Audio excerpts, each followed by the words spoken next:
early morning, pag gising nyo, may mga cellphone kayo, no? Download nyo yung devotional si Ellen White. That's the first thing you read. Tapos may Bible din, apps kayo. Kung natutulog kayo with your cellphone. Kung wala, mas maganda. Ang isa sa culprit sa depression sa mga young people is the screen time. Screen time. Kaya nade-depress yung mga young people. Kaya lagi kayong tulala. No. So, pero kung the first thing you read yung devotional Ellen White, merong mga apps niyan eh. That's what I do. Hindi ko maiwasan na malapit sa aking cellphone kasi tumatawag minsan yung hospital. So when I get up, nagigising ako ng maaga, 4 o'clock, 5 o'clock. Basahin ko yung devotional. Then I go on my knees and I pray, Lord, ano ba gagawin ko ngayong morning na to? I give this day to you. Bigyan mo ako ng mga patients na kaya kong gamutin. Yun ang pinipray ko kasi there are cases na hindi ko kaya talaga. And so that's number 1. Next is hanapin niyo sa Bible. Karamihan sa questions sa Bible, choice of partner, sa Bible naman yun. Titigas lang ng ulo ng mga Lord, mabait naman siya. Lord, ano nga siya vegetarian nga siya Kaya lang, hindi Adventist. Lord, ang gwapo kasi. Ang gwapo kasi. Lord, ang ganda-ganda niya. It's in the Bible. Do not be unequally yoked. Nandun sa Bible yun Kahit it's there. Open your eyes, it's there. So number 2, pag may gray areas, that's the time you go to Ellen White, to the Spirit of Prophecy. Pag may gray areas. Yan, number 3. Search the Spirit of Prophecy. Kadalasan, it's there also. Sundin niyo yun. Sundin niyo yung sinasabi ni Ellen White. Download nyo yung complete writings ni Ellen White sa cellphone nyo. And then, kung may kailangan kayong tanungin, search nandoon lang yun. Ayoko nung cellphone nyo laman ML. Ano yan? Yung mga games na walang kwenta. No. So, God does not guide those who want to run their own life. Hindi kayo gagawin ng Diyos kung ang Diyos kasi gusto niya complete surrender. Ayaw niya nung idadagdag niyo lang hindi siya addition to your life. No, ang Diyos, si Jesus, hindi yung addition to your life. Tutulungan ka ni Jesus. Hindi, ang gusto niya, ako magra-run ng life mo. It's all or none. Yun ang if you want a success sa spiritual life niya, is all or none. Hindi pwedeng dagdag niyo lang siya sa buhay niya. So, Lord, help me. Lord, tulungan mo ko dito. Hindi, ang prayer niya, Lord, kayong gumawa sa akin. Help me, use me. I surrender everything to you. Yun ang prayer niyo. Wag yung parang ginagamit niyo the Lord will not answer your prayer. Number 4, ngayon, hanap kayo ng mga hindi pa rin kayo makadecide na maayos. Hanap kayo ng mga elders niyo, parents niyo, relatives niyo, friends who are godly. Yan, ask doon kayo humingi ng most of the time you will get the answer. Number 5, review how the Lord led you in the past. Ito na yung story ko. I came from taga Bulacan po ako. Malabon pala ako, Malabon. And my father is nagtatalyer. Alam niyo yung nagtatalyer? Yung nagwe-wedding, ganun. So we were, hindi naman mayaman, hindi naman sobrang hirap, pero just enough. And sa PUC, pasado ko sa UP, UPCAT pasado ko Kaya lang, sabi ko, kasi sikat na sikat noon yung mga yung mga communist Sabi namin, PUC ka na lang, PUC. So I went to PUC, gusto ko medtech. Bobo naman ako sa sa math. Mga doktor bobo sa math. So, naka-receive ako ng grade na D sa qualitative chemistry. Sabi ko, nag-aral na ako ng gabi, nag-puwet na ako sa gabi, ganun pa rin grade. Tapos tinanong ko to sa biology, pwede ba to sa yung grade ko sa qualitative chemistry? Pwede ba to sa bio, yung grade D? Oh, lipat ako sa bio. Nakagraduate ka agad ako. So, hindi man ako pwede sayang naman. So, diretso ko, nag-doktor ako. Doktor ako. Knowing na bagsa ako, yung mga maths ka, hirap na hirap talaga ako eh. So, went through medical school. Number 2 ako sa biochemistry sa med school. Despite this and the Lord was good. And number 12 ako sa sa physician's licensure exam. Wow. Number 12 ako. And gusto ko mag-missionary talaga and sabi ko gusto ko mag-missionary. So gusto ko ng surgery kasi surgeon kasi you can do everything. Pwede mong basahin yung mga iba sa libro. Pero yung skills, you need the skills. So naging surgeon ako. Marami akong gusto kong pumunta ng Africa, pero tuwing darating yung call sa Africa, may natanggap na akong ibang call dito sa Philippines. So, nandito na ako sa Philippines. Hindi naman regret. I think it's the Lord's leading na kasi I'm still busy ngayon, despite senior citizen now. Yung mga medical missions and naging director ako ng hospital sa Calbayog.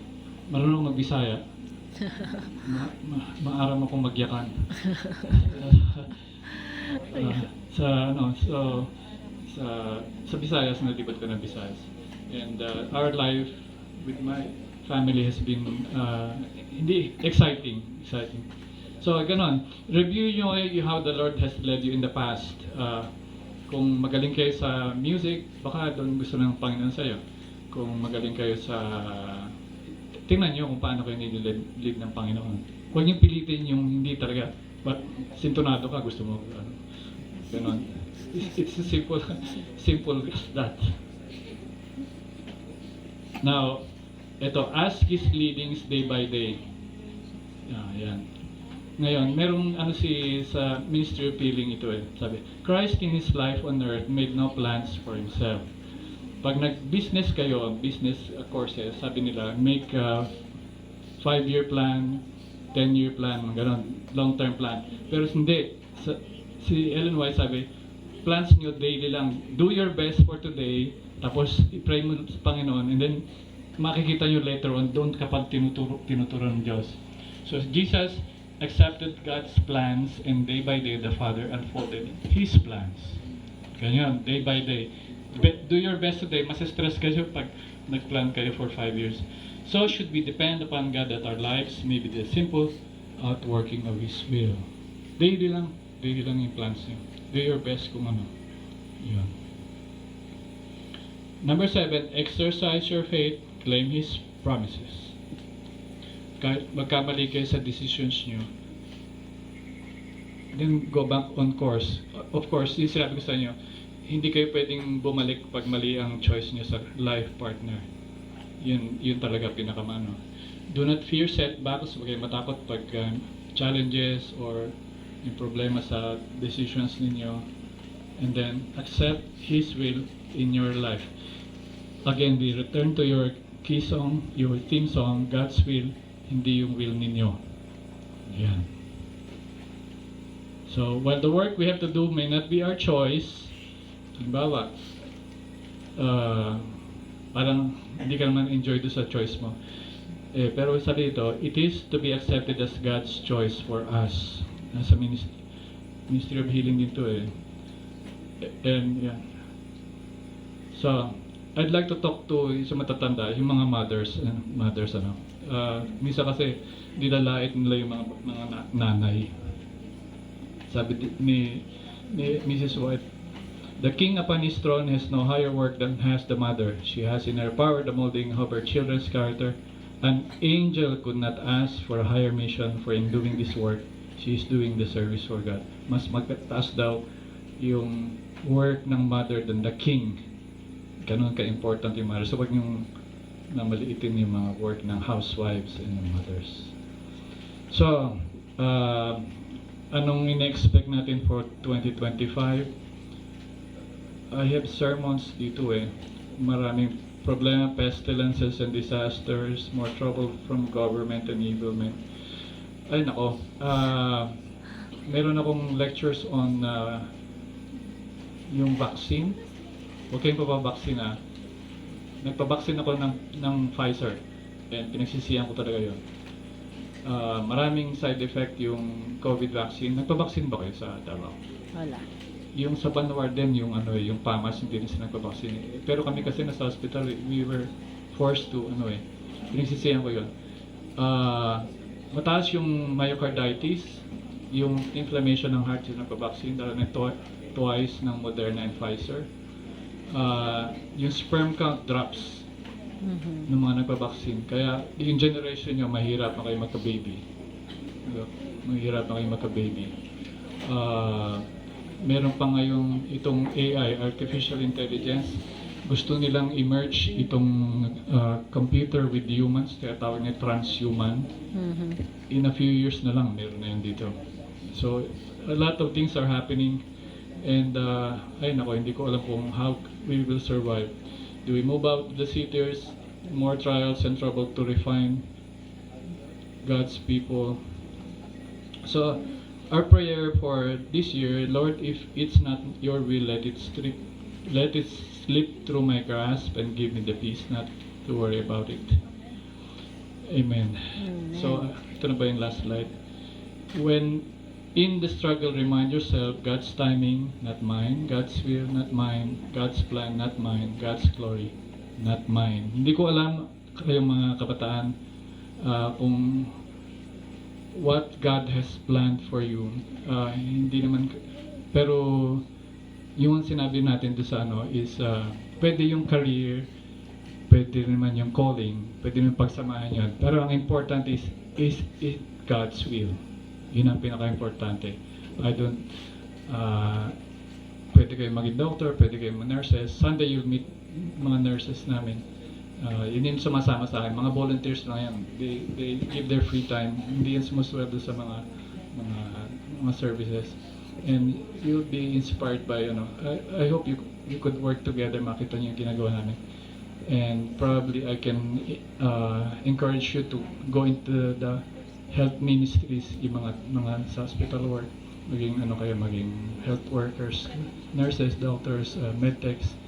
It's a fulfilling na trabaho. Mga Adventist dapat, marami tayong mga So, every day you pray about it, you read it, get it from the Bible, get it from the spirit of prophecy, make an advice sa mga nakakatanda, mga may experience, and then in faith, gumawa kayo ng decision. And the Lord will bless you fully sa lahat ng decisions nyo. May the Lord bless you, young people. I'll see you tomorrow pa with Yes. another lecture. Sabat po. Amen.